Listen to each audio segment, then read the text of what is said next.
ఆదిలాబాద్ జిల్లా తాంసీ మండల కేంద్రంలో మహాత్మా గాంధీ జాతీయ గ్రామీణ ఉపాధి హామీ పథకం 12వ విడతలో 16 కోట్ల రూపాయల వ్యయంతో పనులు చేపట్టారు.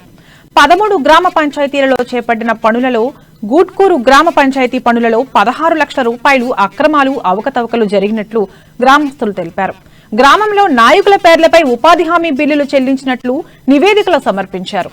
పనులు జరగని చోట కూడా పనులు జరిగినట్టు లక్షల బిల్లులు చెల్లించారని గ్రామస్తులు రాతపూర్వకంగా సంబంధిత అధికారులకు చూపించారు.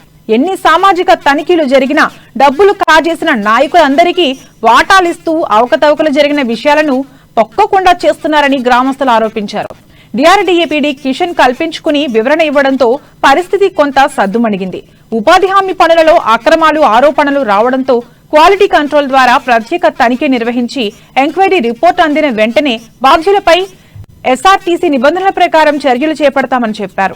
ఉపాధి హామీ కూలీల చెల్లింపులో జరిగిన అవకతవకలను క్షేత్రస్థాయిలో పరిశీలించి బాధ్యులపై చర్యలు తీసుకోకపోతే ఆందోళన చేపడతామని స్థానిక నాయకులు చిలుక దేవిదాస్ తెలిపారు.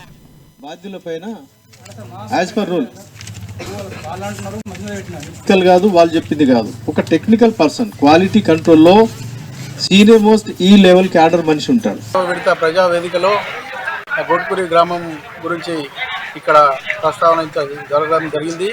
దాంట్లో అనేక అక్రమాలు చోటు చేసుకున్నాయని మేము తెలపడం జరిగింది. ఆల్రెడీ సోషల్ ఆడిట్లో కూడా డిఆర్పీలు ఎస్సీఆర్పీలు రిపోర్ట్ చేశారు.